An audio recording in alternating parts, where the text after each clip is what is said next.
What were your feelings on the judge? Did you feel like he was fair, treated Jerry fairly? He let the man fall in court and then did nothing to ensure his health and well-being at that point. He did fall right in court, and he hit the ground. And when he did, he hit his head. It was bleeding.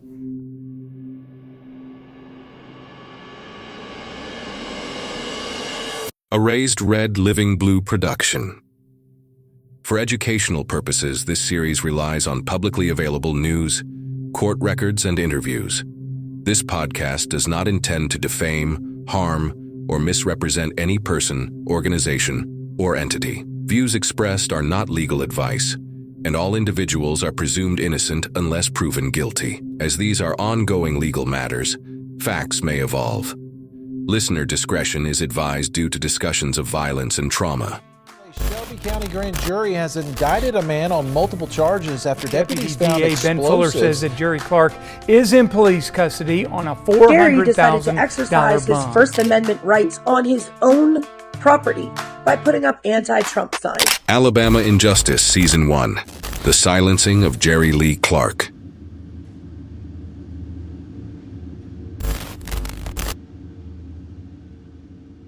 Hey everybody, welcome back to episode 3 of the Alabama Injustice podcast. This is season 1, The Silencing of Jerry Lee Clarke. I'm your host, Jason Will, and I'm joined by Jerry Lee's daughter, Katherine Shelton, I didn't know if you wanted to say that or not, but that's on you. I'm here. Alan, you want to use your last name? Absolutely. Shelby County already knows who you are, so you're already on their radar. Alan Thomas. And Alan, I want to start with you. Will you tell us just what you do? Got a unique story here. Yeah, so I am the treasurer for the American Capitalist Party. It is a third-party political organization that is trying to disrupt, ultimately, the red and blue stranglehold and monopoly that the Republicans and Democrats have on power. We are a truly liberty-minded organization and party for everyone, trying to bring those on the left and the right in that don't agree with either the full Democratic corporation or Republican corporations that exist. And Jerry's story, being a complete and total violation of the First Amendment, is absolutely something that's on our radar because the liberty of the individual is paramount to a free society. And that is what we are striving to achieve on a nationwide basis politically. Awesome. Well, so let's talk a little bit about how you two got connected. So I think, Alan, you were saying you or somebody you know. Yeah, so Ariana Sneath, the secretary of our party, came across Jerry's story on TikTok, thanks to you. And she brought me and the rest of our organization in, and I've become the face of it, but we have a bunch of people working behind the scenes, online and offline, to help spread the story, spread the message, and ensure that ordinary Americans, normal people that live right next to you, don't suffer the same violations of civil rights and civil liberties that Kat's dad has unfortunately suffered. And we were talking off camera. I mean, you're aware of more cases like this, like Jerry Lee's happening across the country? Every day.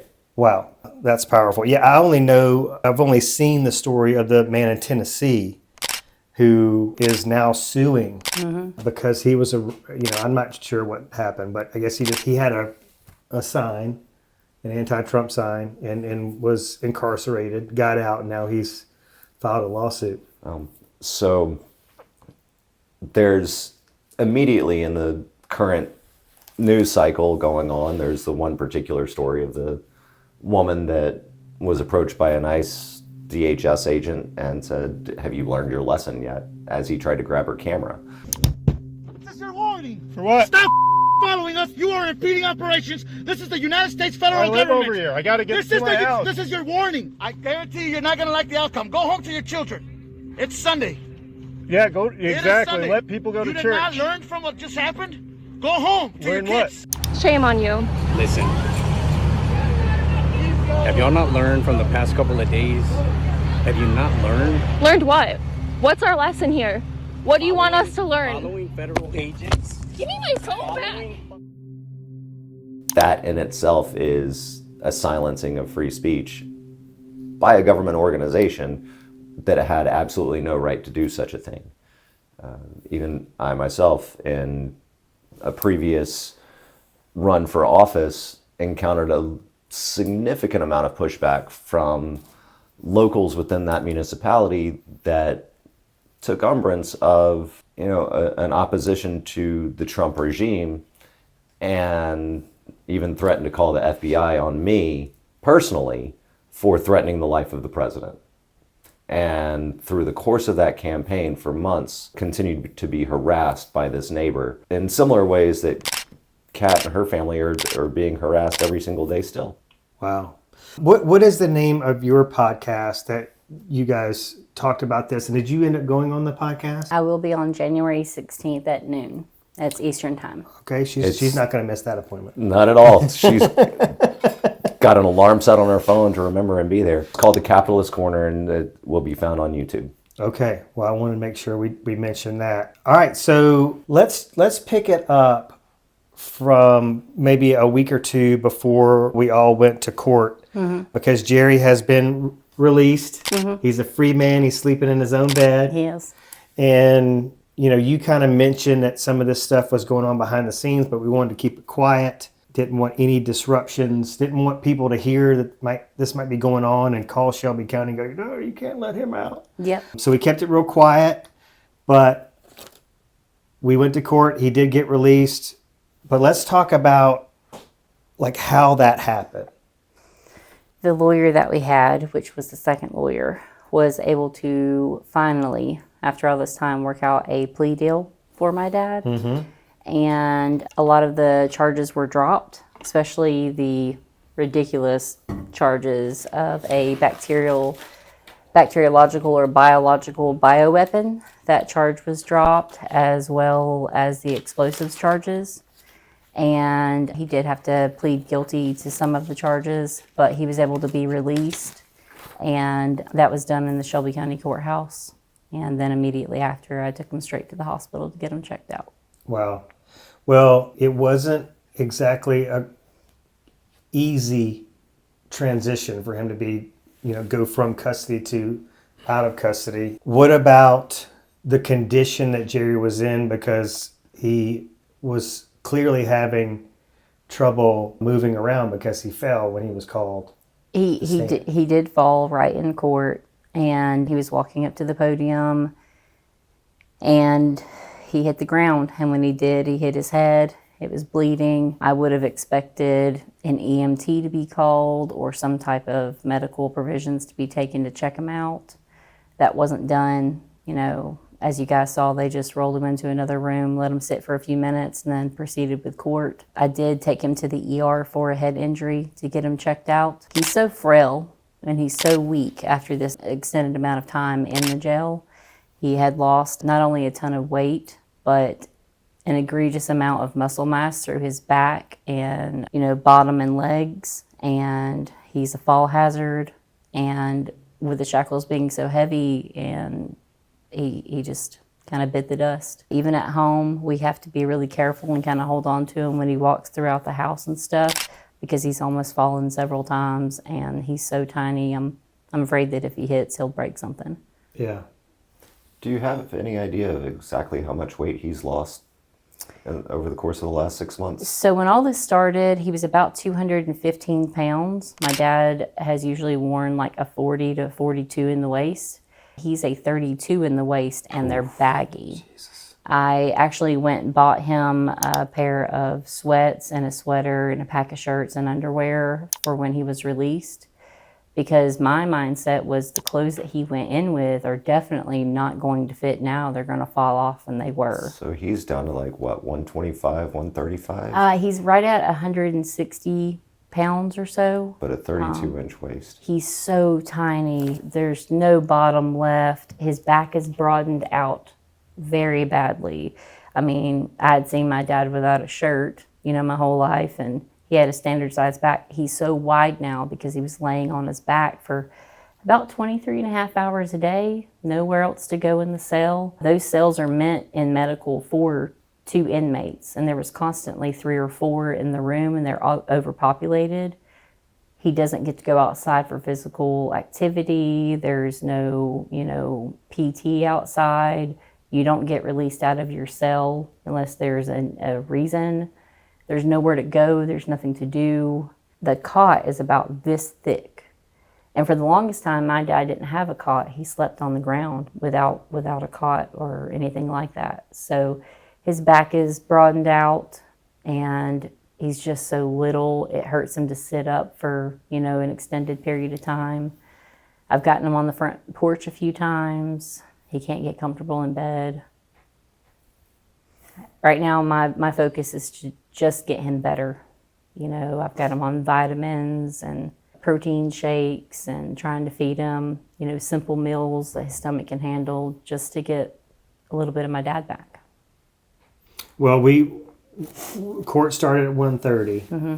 I think he came out at 3:24-ish. Mm-hmm. So we sat there for a while, but I was just like, it was so adorable because as soon as he saw you, he was looking for you. As soon as he saw you, he's like blowing kisses at you, he's smiling, he's winking, like waving. It was just like, that was such an awesome moment. My dad's my best friend. Yeah, you could tell. And it was the sweetest thing. But how do you both feel? Do you feel like when you met with Polson to the actual day in court, did everything go as planned, or were there any other hiccups or mistakes in terms of the charges that he actually pleaded to versus the ones that they dropped? How did that go?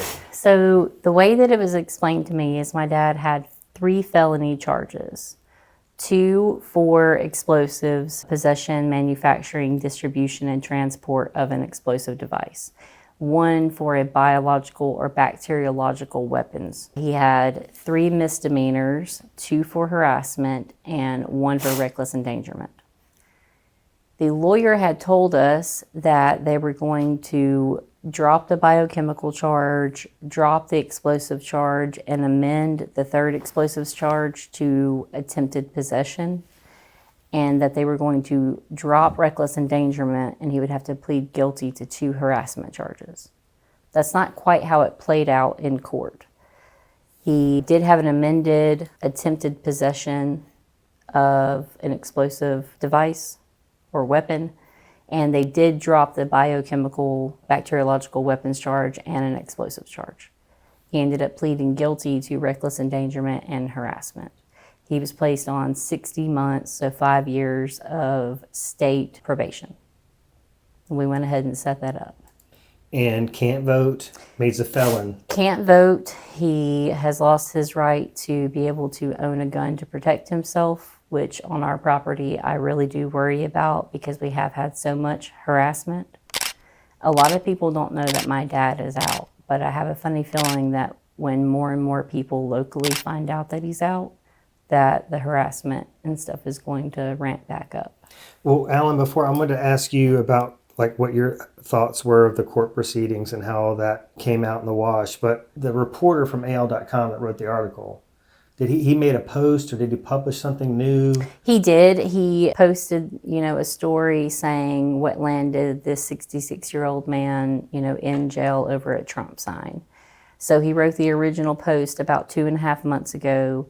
He did a short video for AL.com. I saw it on TikTok. And then he made another video saying that he had been released. And for the record, I reached out to him, no response. But that did that stir the hornet's nest a little bit? It did. I went through and read all the comments, and I commented back on a lot of them. It seems that some people are stuck on the fact that they think that he booby-trapped his property. And I saw a lot of comments, he made explosives, that's why he's in jail, he deserves to be there. But there was a lot of people in support of my dad. There was. I would say that it was probably a 65-35 ratio or so. There was a lot of people in support of my dad saying, if you don't trespass, it won't be a problem. That he was targeted for his political beliefs and his sign. That, that they were just fireworks. And again, there was 2 fireworks, one still in the vehicle and one in the yard. And the more that I've talked to my dad over the past few days, I don't want to bring up too much, but he's told me exactly what it was. And it correlates with all the pictures that are there. This charge that they put on him for the biochemical or bacteriological weapons charge, Alabama doesn't have a lot of these charges, as they have made that comment about my dad. They slapped that charge on him, and that was a blanket charge that should have never been put on him, because there are other cases that are ongoing right now that had actual explosives. That's what you use that charge for. They were looking for a reason for an exceedingly high bond to where my dad could not get out, and they threw a charge on it that they knew would damn him, and it was the way wrong charge. They overreached in every way. Do you have a gut feeling that what we're doing, what Alan's doing, what other people are doing, what these TikTokers are doing, do you think we had an impact on getting him released? Absolutely. Absolutely. A lot happened quickly, didn't it? It did, because I had been making videos for months, and I was getting very little feedback on them. Once other creators stepped in and you guys stepped in, there was enough coverage on it, even though I still wish that it was being covered by the news and stuff here. There was enough people saying my dad's name and reaching out to the DA and the county and the sheriff's department and talking about it, that there was a public presence and a public eye on it, which I think made a huge difference. But nobody's reached out to you from a local news station yet? Nope. There's been small, writers and publishers and stuff that have spoken to me about, hey, can we talk to you?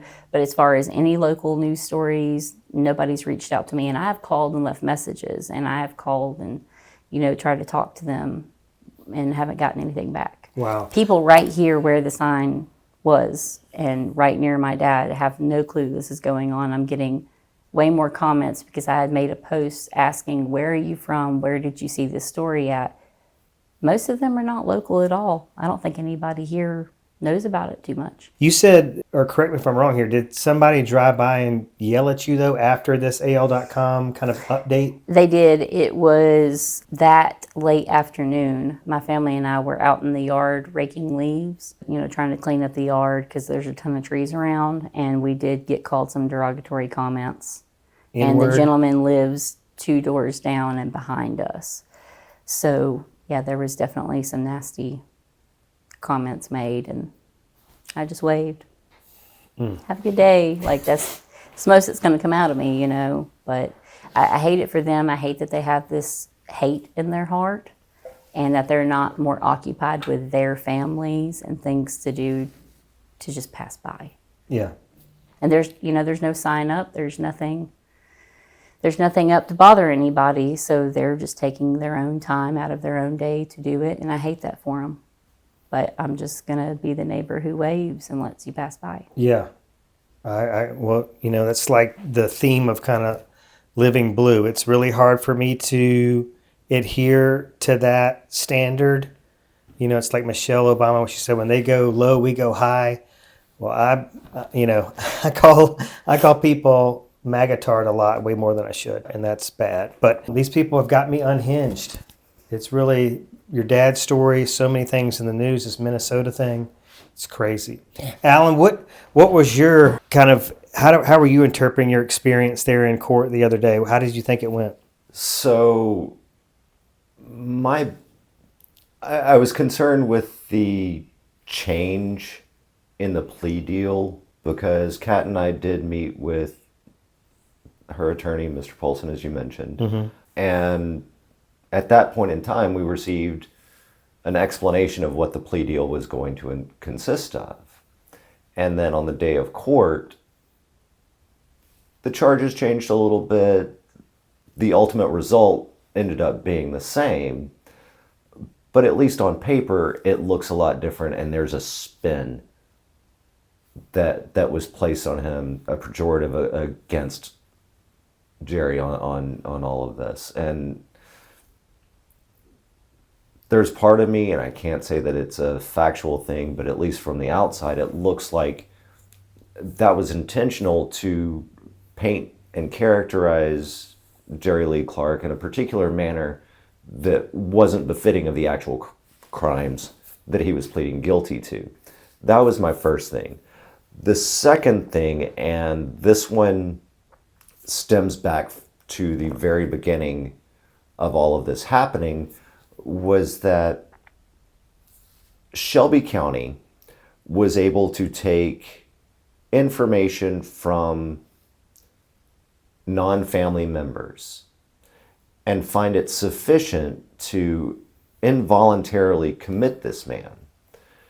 Involuntary commitments usually occur when a family member comes to the court and says, hey, so-and-so that my relative here is acting in this particular manner, and I can't get him or her into any mental health treatment facility voluntarily.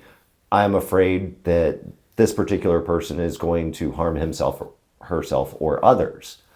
And the legal bar to actually involuntarily commit someone outside of family is supposed to be higher than the bar that Jerry Lee Clarke and Shelby County limboed under to get him put into mental health treatment back in June.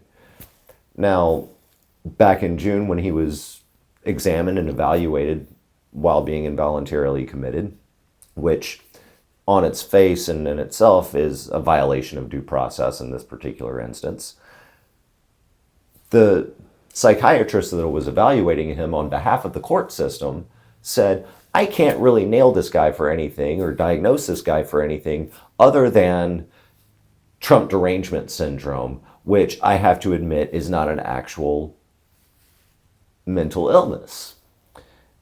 And it was upon his release from the mental health facility that Shelby County Sheriff's Office then arrested him immediately and charged him with all of these overly dramatic felonies and crimes that really didn't fit. And I agree that all of the crimes that he was charged with were really and truly to keep him in prison, keep him off the streets, keep him from speaking, and keep him from being able to adequately defend himself in court or in the public. Well, fast forward another 6 months, and as Judge Bostic said, there's a lot of boilerplate language in this plea deal. There's also a lot of unique language in it that is specific to this particular case.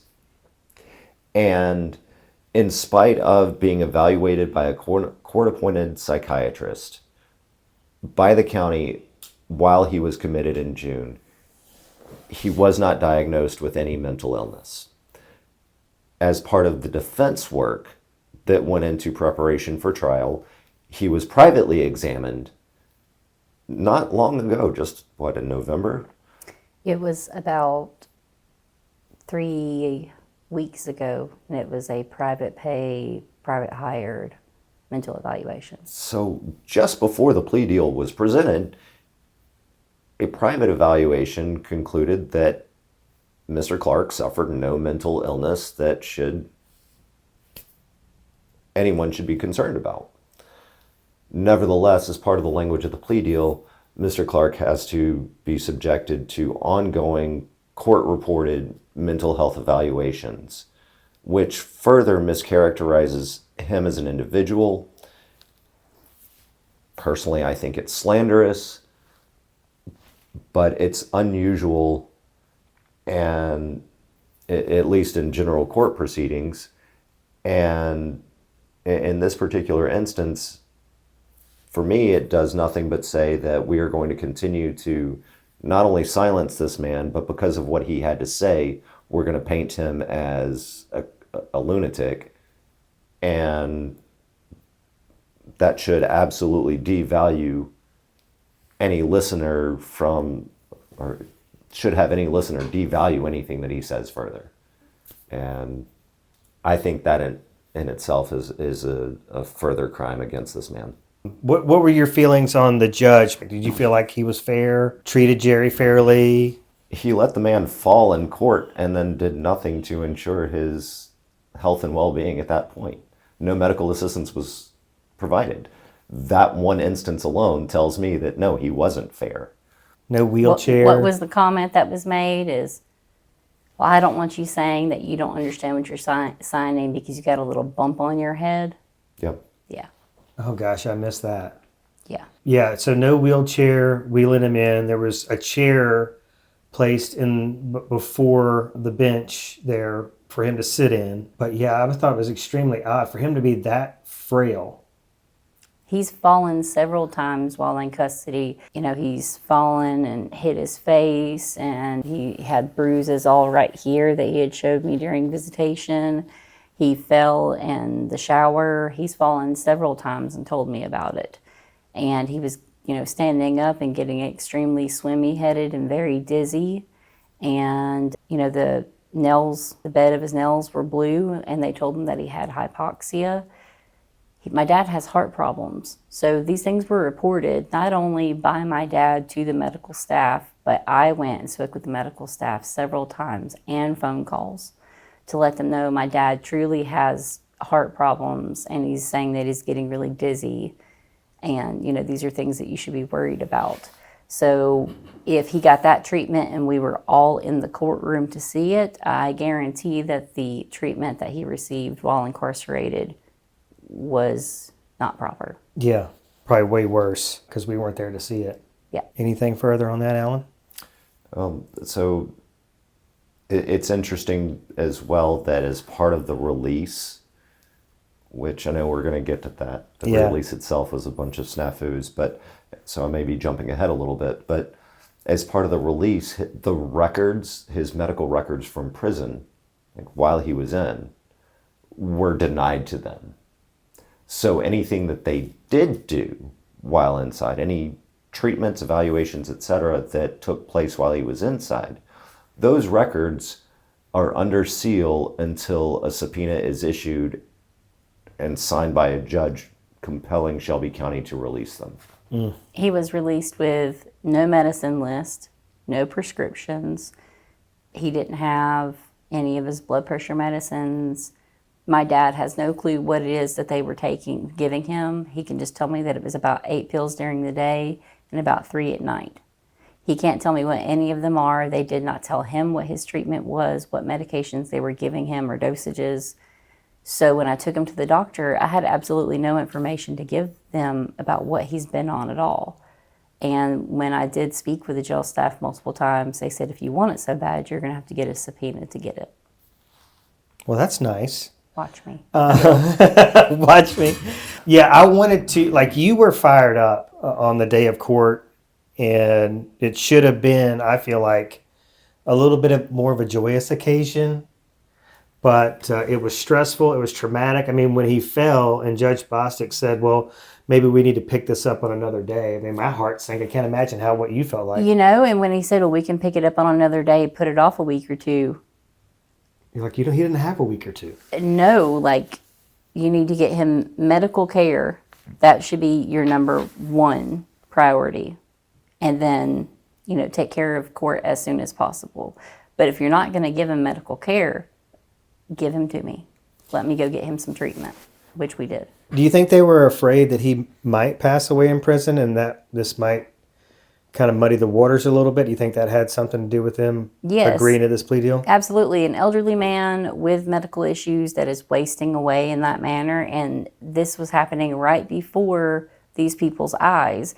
It's not like I was silent, they just didn't notice that he was getting in such a bad way. I was loud. They know my name. They know his name. And the people who work there they were seeing it, and nothing was happening about it. I honestly think that had I not spoke up and connected with the right people, my dad would absolutely have stayed there. They would have never made it a cash-only bond if they did not want him to pay and want him to stay there. And, when he was indicted, they swapped it over to a surety bond. And when I met the requirements and used our property and paid $200,000 in bonds, they still wouldn't give them to me. And when I spoke with the woman at the county office and I said, it sounds like you guys don't want to give me my dad. You want him to stay there. You want him to die in jail. And she's like, I don't know your dad or anything about him. All I know is this is what Judge Bostic signed, period. Unless you come in with $403,000 in cash, you're not getting him out. They didn't think that I could come up with it when they swapped it over to surety.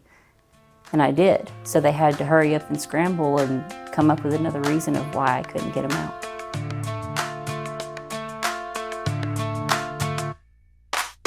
The three of us were in the parking lot, about 4:30 that day? Yeah, it was a Virgin on 5. They were about to close. Yeah.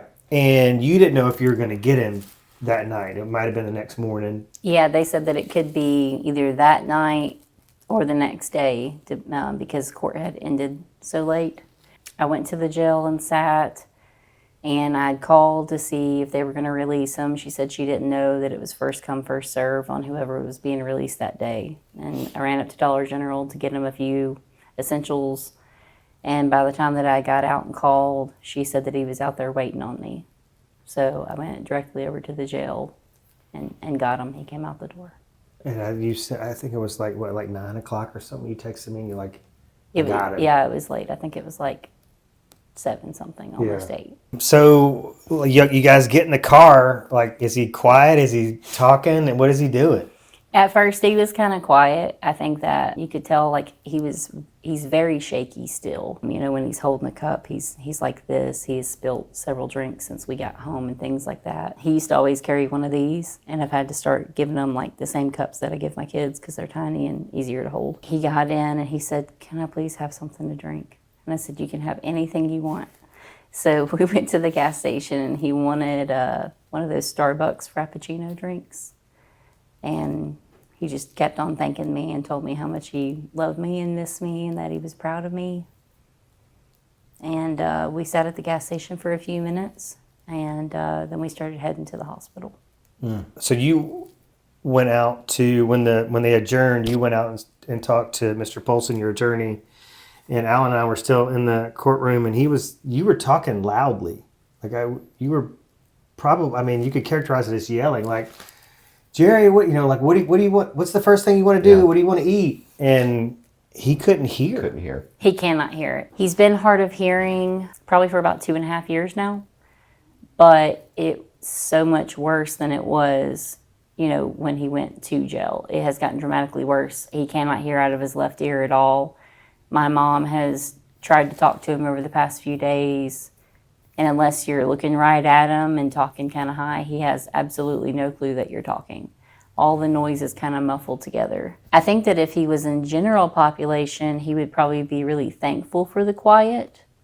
But because he was in medical and there was nobody but who was in the cell, it was very quiet in there. So he's had the TV on or, been having me play music, but he plays the TV so loud, I can't stand it. Like, you can't hear anyone talking in the room. But he's very hard of hearing.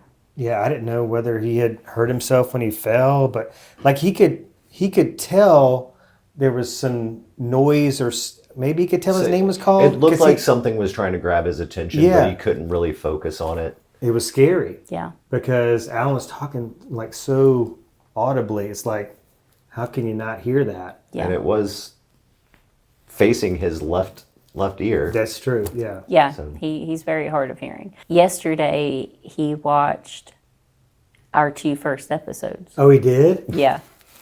I got him on the porch for a little while and got him wrapped up in blankets and stuff, and he sat there and I turned it on my phone on full blast. He could barely hear it, like he was trying his best to make it out. So I told him, I said, next week I'll turn it on and mirror it to the TV and turn it up louder. But he watched our first 2 episodes, and he watched your podcast with Mark Pellegrino today. And he's like, "That's great." He said, "I absolutely love that. I'm so proud of you. I can't wait to meet them." Yeah, I don't know if he can really grasp at this point just how much you did, just how relentless you were and still are. Yeah.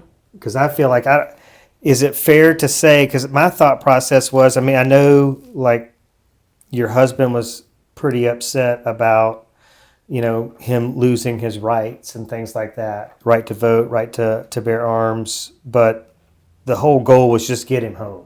Yeah, everything else can be handled, and I will spend my life whinching about it, but my goal was to get him home to my mom. You know, the grandkids need him there, I need him there, but my mom and dad have never really been apart. My goal was to get him home and safe to be with her. So you sent some pictures of him at the hospital, and was it his right arm that was just all eaten up and scabbed? Yeah, what was that from? It's his right and left arm. They were very, very bruised. I think some of the bruising right here may have been when he fell and had the shackles cuffs, on. yeah. But he was really, really bruised. My dad has existing burn marks because he was so badly burnt in their house fire. Yeah. But he was covered in bruises. I took pictures of his head. He hit his knee, and it was bleeding pretty bad when he fell in court. You know, we didn't know because he had on the jumpsuit. But his knee is twice the size of the other one right now. It's super, super swollen up. We didn't even know that in court. Yeah. I don't think, and when we went to the hospital, you know, I took him for a head injury and let them do a once over, and they said you need to immediately get to a doctor and get him checked out for everything else. But, you know, my dad was sitting in there and he's all like, "Do you want some pain medicine, Mr. Clarke?" And he said, "Just some Tylenol will do." And he said, "I'll give you something else, you know, like you really took a fall." And he said, "Just some Tylenol." I don't think Dad realized he hit the ground as hard as he did, because day before yesterday and yesterday he's in very bad pain to the point of tears. And I've given him Excedrin and Tylenol and, you know, put a heaving pad on him and ice. He hit the ground a lot harder than he thinks that he did. You know, and then if we fell, it would hurt us, but he's at skin and bones and at an age where he's really paying the price for the fall. Well, so there's suspicion, though, of at least a stroke while in prison, right? At least a stroke, And you know, Bell's palsy, something. And we know that strokes can lead to neurological decline. Especially if they're not treated quickly, yeah. And, you know, that can be a potential factor here of not recognizing the pain signals or understanding the severity of the injury. Absolutely. And, you know, the doctor said he would need physical therapy and cognitive therapy, that he needs to have, you know, CAT scans and blood work, and that he would really have to take time to build himself back up. I'd really love to have a toxicology report from immediately after he was released from prison. Agreed. I know that there were several times when I had called when he was first incarcerated, you know, and I've always used my manners. You know, "Hey, this is Katherine Shelton. I'm calling to check on my dad." I haven't heard from him. I kept on expecting phone calls, but since he was in the medical ward, he didn't get phone calls. They don't have receivers. So I would call and check on him, and, you know, they would say, "He's on suicide watch. We've got him on Halidol and Depakote, and, you know, we've kind of got him sedated." My dad said he was never suicidal, that he was never aggressive. My dad is not aggressive at all. And I think for the first few weeks that they kind of just kept him doped up around the clock, if you want my honest opinion. So not only was he in physical incarceration, but they kept him on a medical and mental incarceration. Yep. And my dad's never been one for, you know, medicine, maybe some Aleve or Tylenol. It's kind of the extent of it. I really do think that they just kind of kept him down for the first few weeks. I know that during some of our first video visits, his speech was completely slurred. He couldn't make or form full sentences. The report from the first lawyer when they went to go see him stated that they thought that he had suffered a stroke, that he couldn't form full sentences, and, you know, really seemed out of it, and I believe it. So you had to report to his parole officer? Yes. Yeah, he's on very state quickly. patrol. Yeah. So it was like within, what, 48 hours? It had to be by Wednesday evening, and I called that morning to talk to them to make sure they had all of his information. So you got out on a Monday? Yeah, Monday night. Okay. And then they said that we had to come in, check in by Wednesday, and they're open until 5. I called beforehand, before we made the, 50-minute drive down there, and they said, "Well, we don't see him in the system, do you have any other information? I gave them the case number, and they said, well, we see the case, but we don't see that it's, us or county probation. Just head down here and we'll have it worked out. We got down there around 2 o'clock, and they indeed did not have it worked out. They could not tell us if he was on state probation or county probation. And they, the state office said, call county. I called county. They said, not our problem. Call your attorney. I messaged the attorney, didn't get anything back, called his office. And they said, we have no clue. We'll get in touch with the attorney. I ended up calling the DA's office, and at first they said, well, that's not our problem, call your attorney. And I said, no, this has to be worked out. And the last thing I'm letting them do is come get my dad because you guys don't know what you're doing. Yeah, rearrest him for not complying. Yeah. Because there's another clerical error. Yeah, another clerical error. But over my dead body is someone coming to get my dad from me, especially when he hasn't done anything. So I called the DA. He was very nice and helpful. He said, because none of the boxes were checked on the paperwork indicating what type of probation. So Ben Fuller did call over there to the state office and tell them what kind of probation it was so they could get us set up. And Ben Fuller's the DA? He is. Okay. I did, just before, this is a little bit of a bunny trail, but I didn't want to forget. So tell Alan who called me. That's your aunt from California? Yes. Did you get a call? Did you get a text or anything? I've Communicate? not heard from the aunt from California. Is this the same aunt you were telling me about? She's estranged. Her dad, my dad and her haven't spoken very often over the past 15 or 20 years. They have not seen each other in person for about 15 years. And she messaged him, letting him know that I wasn't telling the truth, that I was lying, that this was all about mental illness. Yeah, I think Jerry was definitely guilty. Definitely was, she insinuated that the charges were accurate. And I talked to you, and you are under the impression that she called Shelby County. I know she did. At first, she told me that she didn't, but then she admitted that she did call Shelby County, that my dad had told her that this would be the last time that they were going to speak. They had spoke right before this happened. My dad just called her up to shoot the shit. They hadn't talked for a long time. It had been a few years. And she is in full support of Trump and ICE, and a good bit of her family is Hispanic. Well, that makes sense. Yeah, so... Those are the ones that get me. I just can't even wrap my mind around So it. Dad had told her, he's like, I just think this will be the last time that we will ever speak. Yeah, is that just intuition or? My dad just couldn't believe that she felt the way that she felt, and it that she had just taken it too far. And it's one of those things where I want you to eat, but not at my table. Dad said, I love you so much, but I feel like this is probably the last time we're ever going to talk because of the indifferences that we have, due to political views.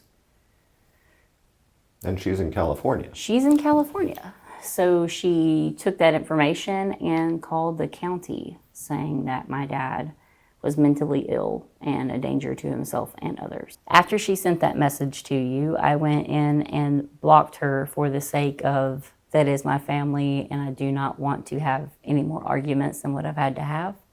I have so much energy right now, and I know what I have to dedicate it to, and it's not that. Well, so the text I got from her was a warning that Katherine was getting me into something that was going to come out.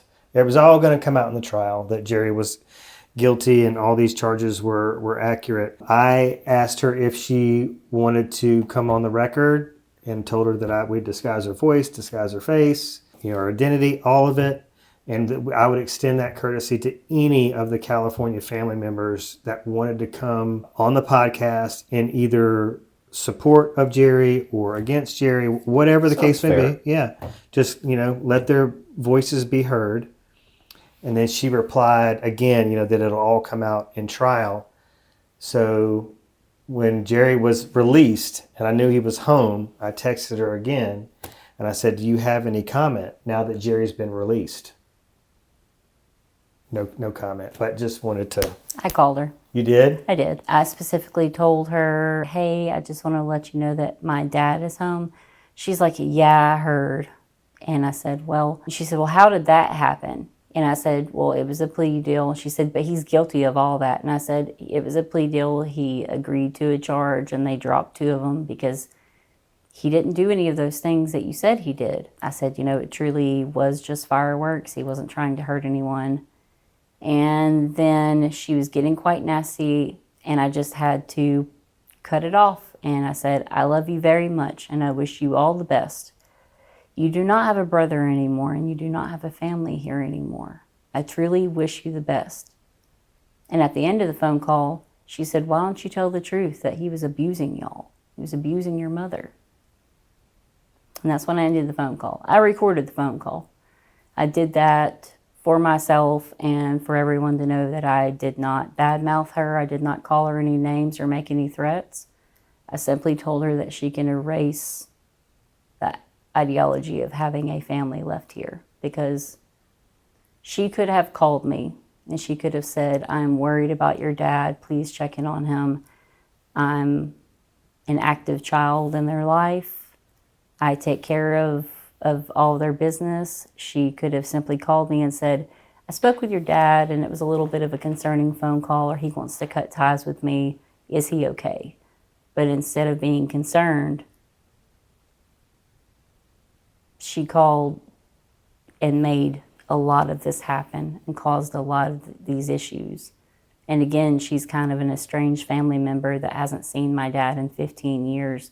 Who is she to judge the situation or our life? And I hate to have to distance myself from them and that side of the family, but I have my family to worry about. My mom, my dad, my husband, my children, and that's what I'm going to do. With all of that being the case, and her on the West Coast and we're over here in the Deep South, I really hate that it didn't go to trial, because I would have loved to have seen that play out in court. Me too. Here, I absolutely wish that my dad could have made it to go to trial.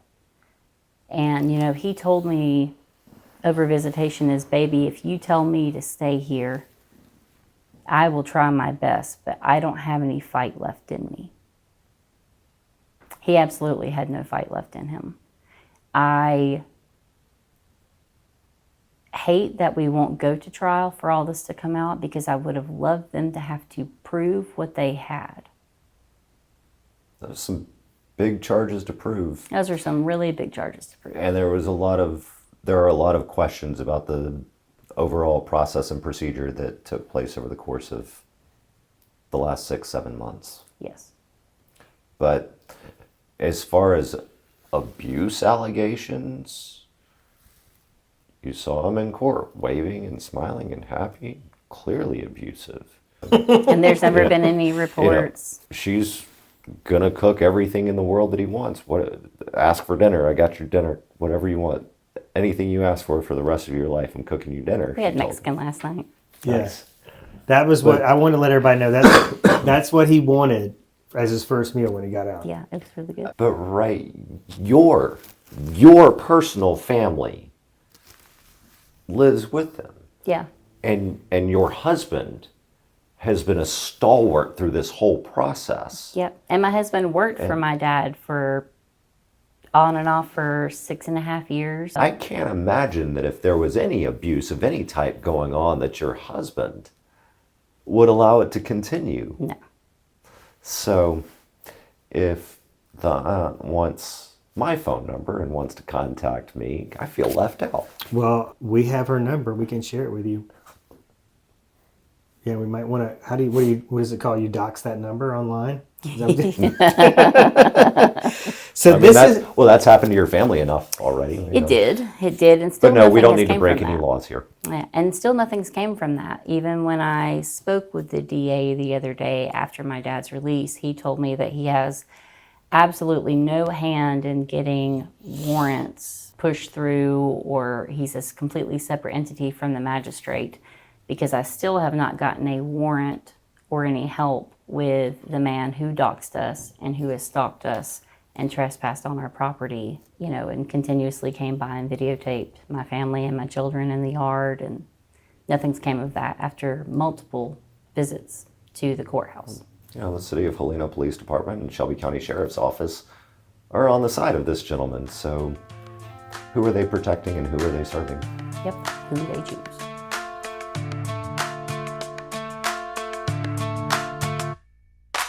Protecting the kids has got to be the first priority at the same time, but yeah, the terms of that plea deal and the settlement that was taken essentially robs the rest of the residents of the home of your constitutional rights. Yes. I mean, if none of you can own a gun, you don't deserve that. You didn't commit a crime. No. Your husband doesn't deserve that. He didn't commit a crime. Yeah. And I'm very concerned about not having a gun on the property. Like it can stay up there, but as far as my person carrying a gun, I feel very strongly about Second Amendment rights because we have endured so much harassment and trespassing and threats.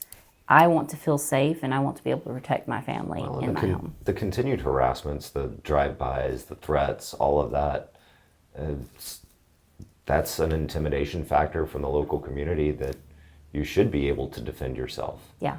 I understand that Shelby County and City of Helena want to press it and say, nope, you guys did this to yourself. You deserve every last bit of it. But no, that's not how our country was founded. That's not how liberties work in this nation. Yeah. And it cannot stand. Well, I told Ben Fuller that I felt very uncomfortable that nothing has happened over that individual harassing us and stalking our home, and that I feel very unsafe in the home, and that I won't ask permission. I'd rather ask for an apology.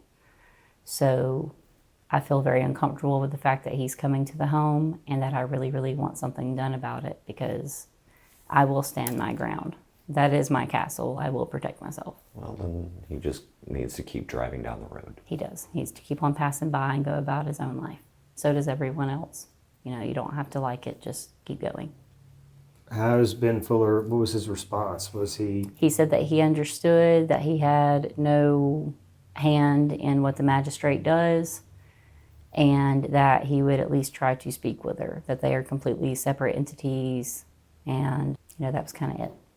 Well, I don't know if anybody else thought it was ironic when Judge Bostic was advising your dad of his constitutional rights, to start the court proceedings the other day. I was like, wow, given the nature of this case, this is, quite the irony here. This is how we're getting started. Yeah. It was ironic. Well, what about your mom? What about Janet? How's she holding up through all this? I mean, she's really happy to have my dad home. Yeah. They've enjoyed several cups of coffee together and been able to sit together for a spell to, watch a little bit of a show. He's been able to sit on the couch with her and just hold hands. Was she in disbelief? I mean, did she? She was. There had already been that time that I tried to bond him out, where I told her, I said, I'm coming home with your husband today. And she did. She got her hopes up, and I came home empty-handed. And I promised myself that I wouldn't tell her I was coming home with him again until I had him. She knew that we were going to court, and I had touched on the fact that there may have been a plea deal, but I was not going to get my mom's hopes up with her in the mental and emotional state that she's been in since he left. I was not going to get her hopes up and come home empty-handed again. So until I had my dad in my arms, I didn't say anything, and I texted her and I said, I have Dad. We're coming home. What was her response? She said, and I sent her a picture, and she said, there's my man. And I sent her a picture as soon as we got to the hospital, and sent her a picture, and she said, there's my man. And I said, we'll be home in just a little while. My husband, held her hand and carried her out, and she got all the way to the car by the time that he was able to get up and out of the car with my husband's assistance, and they just walked. And they just hugged for 2 or 3 minutes, and it was awesome. So I decided, I was like, I'm going to take a little video or picture of them walking into the house. 2 of my kids were awake, and they were absolutely ecstatic to see him. Ari, that's my 4-year-old, he doesn't understand just how frail and gentle you have to be, with my dad right now. But he's just, Poppy, I love you. Hey, Poppy, how are you? Good night, Poppy. And constantly trying to give him hugs. And Levi was very excited to see him. And Alex, that's my oldest. He and my dad were so close when Alex was growing up. I was a young mother. I had him at a young age, and I always had to work. And he spent a lot of time, getting raised by my dad and spending time with him and fishing trips. And Alex is 6'7.5". So to see him hug my dad with how little my dad is, he was just so tiny. But they were very happy to be reunited. Yeah. Beauty exists. Yeah. He is very tall. I was like, this kid is a giant. I have no clue how I did that. I'm only 5'4". I have no clue where that came into play, but he's very, very tall. Yeah. Well, we talked a little bit about the family in California, but there was a great deal or a great number of people here, both family and friends, that turned their back on y'all. Have you heard from any of these people? A few. More friends that I have grown up with have messaged. They didn't really message too much while it was going on, but now that they see that he's home, I'm so happy that you have your dad. I'm so glad that he made it home safe. I've had a few messages that, are, thank you for speaking up. I want to speak up too. I'm really glad that you have him home safe. Not too much from family. I haven't heard from really any of my Alabama family here, and none of the California family, called us or anything like that. So a few friends. That's kind of the extent of it. Lots of comments from strangers, especially on TikTok, that tell our dad that we love him and that we're proud of him, and sending messages saying, how's our dad? He's our dad now. We have him. We, support him. He's going to be okay. We're going to fight for him. He's a hero. Thank you for your dad speaking up and telling him that we love him. Strangers. Strangers are saying these things. I know that there's some hate around the situation with my dad, but I have found that there's a lot of support for my dad speaking up. A lot of people are afraid to right now. And speaking up is the only thing that's going to make any of this better. Like, your voice matters, and it's time to do something about it. They say that, your dad was unable to move much or exercise at all while he was in prison and suffered an exceptional amount of muscular atrophy. And if you're going to build muscle mass or muscle tone, you have to exercise. Even mental exercises are necessary to keep your brain sharp. Well, for every single right and liberty that we have in this country, if you don't exercise it, that will atrophy too. It will go away. And so for everyone that wants to speak up. Yeah. Because everyone needs to speak up. Because if we stop speaking up, every single one of us at this point in time risks the loss of not just our freedom of speech, but so much more. Yeah, use it or lose it.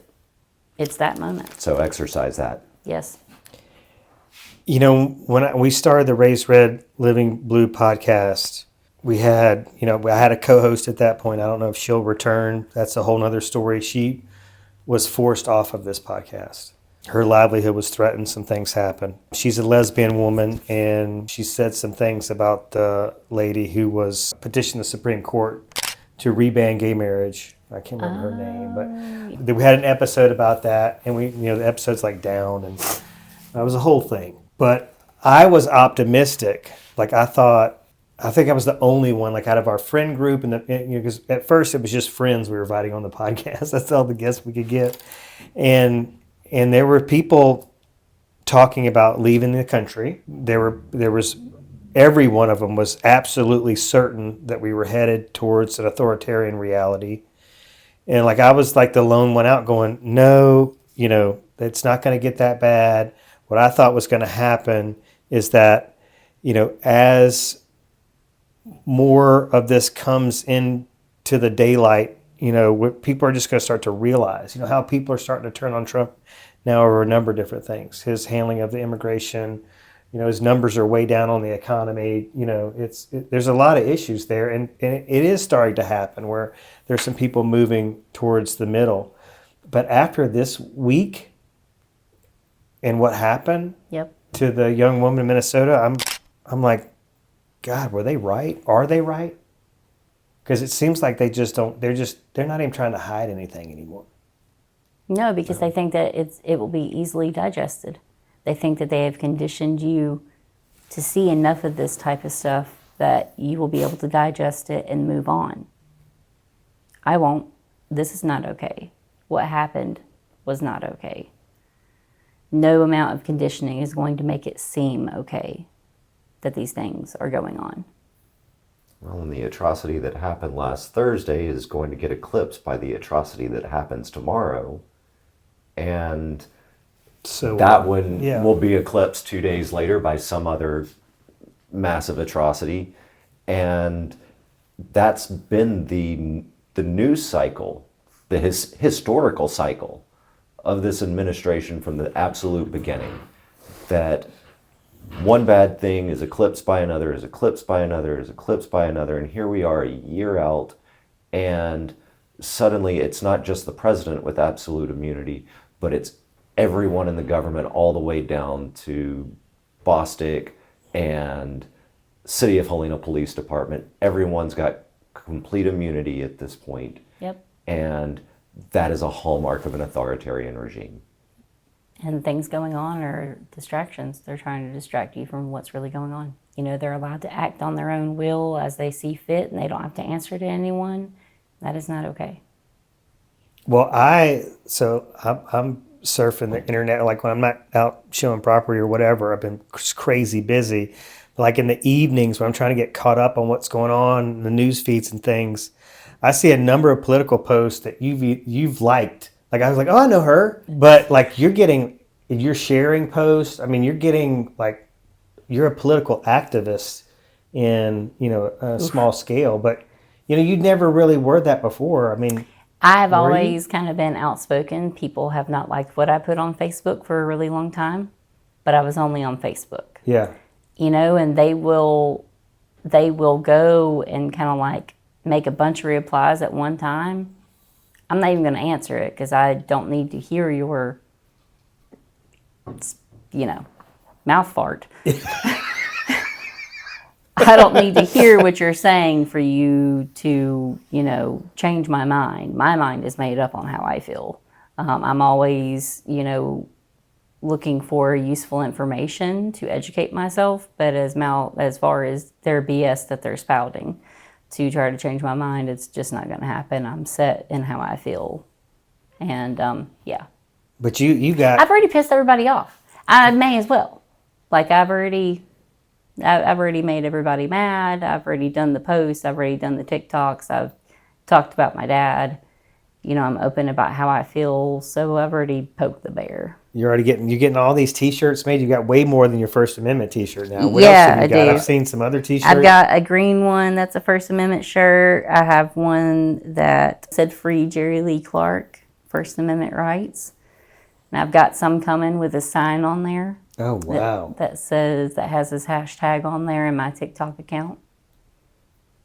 I'm going to talk out in every single way possible, whether that be social media, by mouth, a T-shirt, a bumper sticker, loud mouth, and a clear conscience.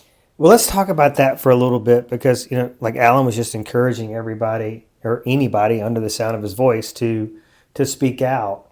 But at the same time, there could be repercussions for doing so. I mean, do you fully expect repercussions for being involved in this case? I've already experienced repercussions for speaking out before previously. It's not the first time that I've been thrown down the steps of a courthouse. Probably won't be the last. But if none of us stand up, then all of us fall. And I'd rather die on my feet than live on my knees. And I will fight for the right for anybody to speak their mind, as opposed to silencing one individual. That part. I can't disagree. I mean, my this is my company, so nobody can fire me, but the public can turn their back on me and not hire me to sell their house or help them buy a house or whatever. But I'm so far out of the closet on like political affiliation. Before, it's just like I would just never get involved in a conversation about politics. I've sat through many a listing presentation where Fox News has been on in the background, and I just kind of go with the flow. But I'm with y'all. I just, you just can't be silent. To me, after this week, it's like, damn, this woman gets shot in the face and our own president just immediately calls her a domestic terrorist before any investigation's concluded. Yep. And then she got called a fucking bitch before her car stopped rolling. Yep. By the guy that shot her. It came right out. Right. Yeah. It's time. It's time to speak up and let your voice be heard. And there's going to be repercussions for lots of things anyways. And the best that I can say is my husband and I, we own a small business, and we have lost a lot of business over this. Yeah. Like a lot. And that's okay, because I'll make it up. There are plenty of people who would still want us to come and service their home. As far as speaking out against Shelby County, I'll last a lot longer in jail than my dad did. And I'll sit and I'll fight the good fight. Damn. You guys come get me out. Wow. Okay? I will rock the orange, and y'all just keep money on my books and come get me when you can. Because if talking out prompts them to come and get me, okay. It's better than being quiet and hiding and submitting. That which you allow to continue will. It will. And for so much of this to not be okay, there's no reason to stay silent. It's I know this is like we're recording the third episode right now, and how many people are listening and watching. It seems like, we're getting people reaching out to us. It's picking up. I've got another group out of Georgia. It's another podcast group. It's called Georgia Transparency. Okay. Want to get y'all connected with them. I've just been we've been playing phone tag. I've been so busy. But they are, I think, doing the exact same thing we're doing with this Alabama injustice, is trying to raise awareness around things that are happening as consequences for speaking out against this administration. And just like Alan was saying, he's heard of things happening all over the country. I would love for these people to come out and just tell their story of their experience of what's happened in their community, their state, their town. But like, nobody has reached out, like not even people that have written AL.com articles. Yeah. I do want to express gratitude to Tabitha Eisner. Yeah, I saw her post, and she made a very good point on it. Well, there were a lot. So we had Mandy share the post. Ashley Dunham shared. Yeah, Ashley Dunham. So there were she's done a lot several of advocating. candidates Yeah. that were sharing this and raising awareness about it. And I was like, hell yeah. Yeah. No, Ashley, she shared a ton and made some videos also about Dad. Mandy did, and Tabitha shared stuff. I had been messaging her for a while, and it was very, very appreciated. And one day I will be able to try my best to repay that. It's something that I'll never be able to give back that they gave to me, what everybody did by sharing videos and talking about my dad. I'll never be able to pay that back, but I'm going to try my very, very best. It's just shocking that with somebody who's as important in the state as Tabitha is, as recognizable as she is, as connected as she is. You think if she shared a post, somebody from some local news outlet would go, "What is this?" I should put that on the news. Yeah, what's happening here? So far, it hasn't happened. That's odd. I would love for it to be covered locally. Well, and having served as a journalist before, I can 100% confirm that when they don't do that on a story this significant, especially when the news is covered by the First Amendment as well, when they don't share it, they don't want it shared, and that's just another form of silencing the speech. Yep. Yeah, pick and choose what they think is important and what they want to get views on. Yeah, because we've had people that have had issues, some sort of past bad experience with Shelby County, that no longer live in the state of Alabama, that it won't even come on if their voice and their face and their identity is, not revealed, Yeah. is protected. Yep. And that's like, holy shit, man, what happened to you? Mm-hmm. It's scary, but it's almost like, Shelby County has this kind of reputation, like, don't fuck with us. I've actually, and I don't have specific names or anything, but I have been getting messages from some people who have loved ones in Shelby County that have told me about things that they have endured. I know there's a young Hispanic male there now that was badly hurt by the sheriff's department. He is diabetic and not getting the treatment that he needs. I've received messages from people who, were beat up really badly in jail. I wish these people would come out and speak up and, make it known what's happening to them. And I will try my best. I'll be an advocate for anybody who reaches out to me. Let's get them on the show. Let's disguise their voice if we need to. But these things are happening right underneath our nose. And a lot of people don't know about it. They think, oh, Shelby County, Alabama, a great place to raise a family, and it's up and coming with new businesses and fancy homes. I've lived here my whole life. Shelby County has grown exponentially, over the last 3 decades. But it's still going on right underneath your nose. And just because there's money in the system, they're still the good boy club. They still all, have drinks and play golf with each other on Sundays. There is wrong happening here, and it needs to be let out. I don't want to suggest copyright infringement, but an idea for season 2 might just have to be the Shelby County solution. Absolutely. I love it. I absolutely love it. Another point that I'd like to bring up is, how we have the Department of Corrections? It's when you go down to Montgomery and you speak about it for ALDOC, there are oversight committees that are over the state prisons here. I haven't heard of any oversight committees that are over the county jails here. And a lot of these deaths that are happening in the state prisons are starting to be noticed, especially after the Alabama solution came out. And that's a very, very powerful, documentary. Where's the oversight for the county jails? Who's in charge of that? Sheriff and commission. Why is it being handled by them? It's happening right there. Who's looking over them? Who else is going to investigate themselves and find that they've done nothing wrong? There needs to be a committee for the state that has to visit the county jails and have oversight, because the fact that, the sheriff says it's okay, so it's going to happen, there needs to be somebody over that.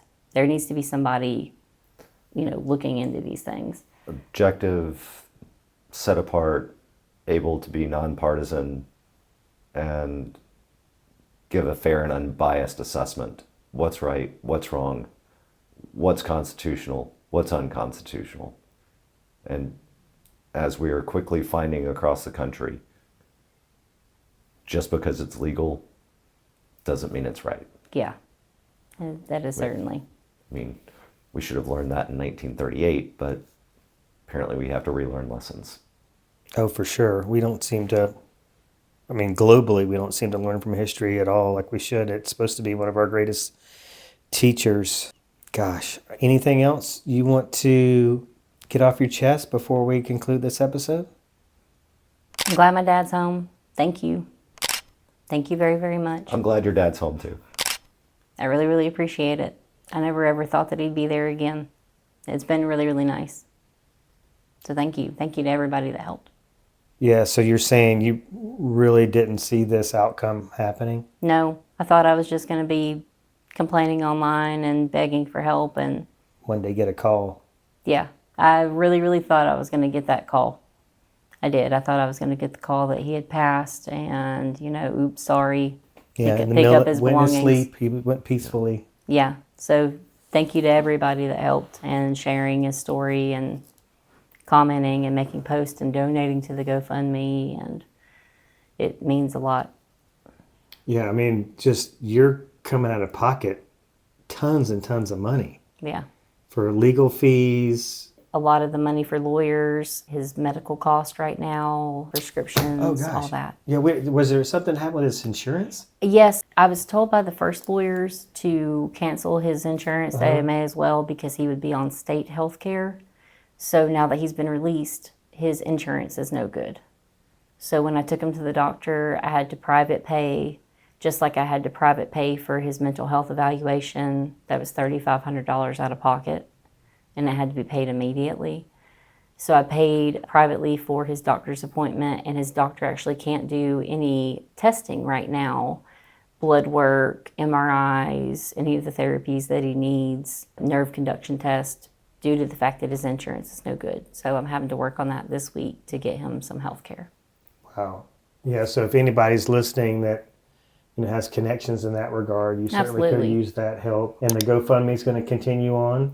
I'll keep it open. The donations have kind of ceased in the past few days. I think that people are seeing that he's out and he's home. I don't know exactly what our future entails as far as what the cost will be, but I do know that my dad is unable to work. Absolutely. They took his livelihood from him. My dad was still working and able to take care of his family and provide for his wife, and he's unable to do that. I think that my dad will never work again.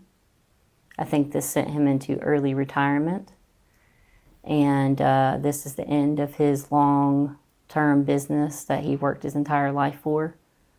And I don't think that he will ever be strong enough or be able to provide for his family again. So my husband and I can take care of the basic bills. The money in the GoFundMe can, assist, not fully pay for, but assist with, their bills, their healthcare needs, any legal services that we have, to just kind of offset the burden of the financial harm that has occurred. All right. Well, do you think, will there ever be, if there's fans out there of Jerry's that want to hear from him, do you think he'll ever feel up to coming on the show? And Absolutely. Okay. Yeah, let him get help. Just let him get a little bit better. But yeah, he would absolutely. He was very happy to see you guys' videos. I haven't shown him videos off of TikTok yet, but I showed him you guys' interviews. I also showed him What in Clay Nation's video that he did, the 34-minute video on YouTube.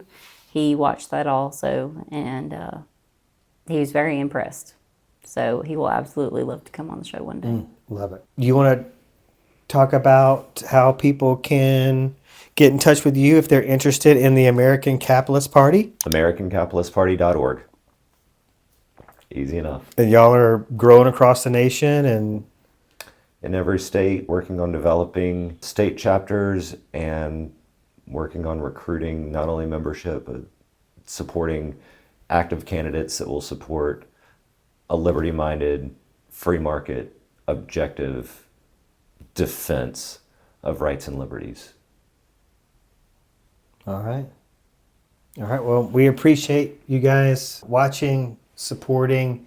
Wherever you see this, I have to beat this drum so much, but a share, a comment. I've been going around and asking people for their phones. Hey, can I see your phone just for a second? Yeah. And people have been giving them to me, and I'll open up. I'll be like, hey, do you have the Apple podcast app?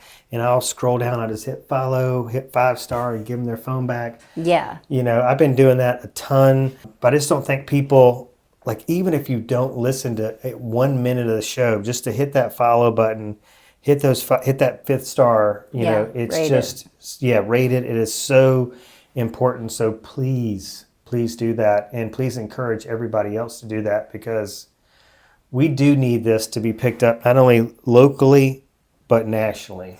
Yeah, and if you could, comment where you're seeing the video at. Comment where the coverage is, so that way we know where it's reaching. And if there's a similar instance of suppression of speech and the harassment and persecution of someone that maybe yourself, reach out there too, and let's add their names to the list. Yeah. Because it's not just Lee Clarke. There are many Americans across the country that are suffering from this right now. and not a single one should be silenced. Yeah, we'll advocate for you. And protect your identity completely if that's what it takes. So, all right, y'all. Well, we'll be back for episode 4. Y'all stay with us.